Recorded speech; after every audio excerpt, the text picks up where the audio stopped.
ನಿರಾಧಾರ, ವೈಯಕ್ತಿಕ ಲಾಭಕ್ಕಾಗಿ ಪಕ್ಷದ ವಿರೋಧ ಚಟುವಟಿಕೆ. ಅಮರೇಶ್ ಪಾಟೀಲ್.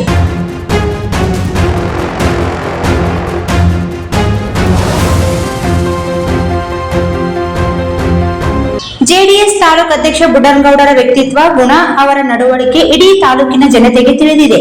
ಯಾವುದೇ ಪಕ್ಷದ ಬಗ್ಗೆಯಾಗಲಿ, ಯಾವುದೇ ನಾಯಕರ ಬಗ್ಗೆ ಅವರಿಗೆ ಒಳ್ಳೆಯ ಅಭಿಪ್ರಾಯ ಇಲ್ಲ.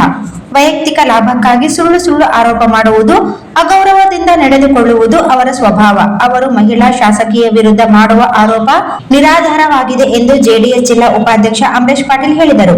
ಮಂಗಳವಾರ ಪಟ್ಟಣದ ಸುದ್ದಿಗೋಷ್ಠಿಯಲ್ಲಿ ಮಾತನಾಡಿದ ಅವರು, ಒಂದು ವೇಳೆ ದೇವರನ್ನು ಸಹ ತೃಪ್ತಿಪಡಿಸಬಹುದು, ಆದರೆ ಬುಡ್ಡನಗೌಡ ಅವರನ್ನು ತೃಪ್ತಿಪಡಿಸಲು ಸಾಧ್ಯವಿಲ್ಲ. ಇವರ ಸ್ವಭಾವ ಮತ್ತು ನಡವಳಿಕೆಯಿಂದ ತಾಲೂಕಿನ ಎಲ್ಲಾ ಪಕ್ಷದ ನಾಯಕರು ಮೂಲೆ ಗುಂಪು ಮಾಡಿದ್ದರು. ಕರೆಮ್ಮ ಜಿ ನಾಯಕ್ ಇವರನ್ನು ಪಕ್ಷಕ್ಕೆ ಕರೆತಂದು ಉನ್ನತ ಸ್ಥಾನಮಾನ ನೀಡಿ ಗೌರವದಿಂದ ಕಂಡಿದ್ದರು. ಚುನಾವಣೆಯಲ್ಲಿ ಮಾಜಿ ಪ್ರಧಾನಿ ದೇವೇಗೌಡರ ಹಾಗೂ ಮಾಜಿ ಮಂತ್ರಿ ಎಚ್ ಡಿ ಕುಮಾರಸ್ವಾಮಿ ಕೊಡುಗೆ ಅಪಾರವಾಗಿದೆ. ಅವರ ಕೊಡುಗೆ ಹಾಗೂ ಮತದಾರರ ಆಶೀರ್ವಾದದಿಂದ ಕರೆಮ್ಮ ಜಿ ನಾಯಕ್ ಶಾಸಕಿಯಾಗಿದ್ದಾರೆ ವಿನಃ ಬುಡ್ಡನಗೌಡನಿಂದ ಅಲ್ಲ.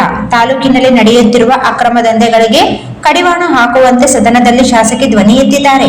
ಶಾಸಕಿಗೆ ಬೆಂಬಲಿಸಬೇಕಾದ ಅಧ್ಯಕ್ಷ ತನ್ನ ಮಗನೇ ಮರಳು ದಂಧೆ ಮಾಡುತ್ತಿರುವುದು ನಾಚಿಕೆಗೇಡು ಎಂದರು. ಕಳೆದ 2.5 ವರ್ಷದಿಂದ ಪಕ್ಷದ ಚಟುವಟಿಕೆಯಲ್ಲಿ ಭಾಗವಹಿಸದೆ ದೂರ ಉಳಿದಿದ್ದಾರೆ. ಶಾಸಕಿ ಜನಸಾಮಾನ್ಯರ ಜೊತೆಗೂಡಿ ಪಕ್ಷದ ಸಂಘಟನೆ ಹಾಗೂ ಬೃಹತ್ ಕಾರ್ಯಕ್ರಮಗಳ ಯಶಸ್ವಿಗೆ ಶ್ರಮಿಸುತ್ತಿರುವುದು ಸಹಿಸದೆ ಹಳೆ ಚಾಳಿಗೆ ಮುಂದಾಗಿ ಸುಳ್ಳು ಆರೋಪ ಮಾಡುತ್ತಿದ್ದಾರೆ ಎಂದು ಹೇಳಿದರು.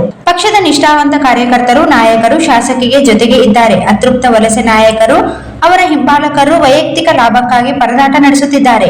ರಾಜ್ಯದಲ್ಲಿ ಯಾವ ಸರ್ಕಾರ ಇದೆ, ಯಾರು ವಿರೋಧ ಪಕ್ಷದಲ್ಲಿ ಇದ್ದಾರೆ, ಯಾರ ಅಧಿಕಾರ ನಡೆಯುತ್ತಿದೆ ಎನ್ನುವ ಸಾಮಾನ್ಯ ಜ್ಞಾನ ಇಲ್ಲದೆ ಕಾಮಗಾರಿಗೆ 47% ಪಡೆಯಲಾಗುತ್ತಿದೆ ಎನ್ನುವ ಆರೋಪ ಎಷ್ಟು ಸರಿ ಎಂದು ಪ್ರಶ್ನಿಸಿದರು.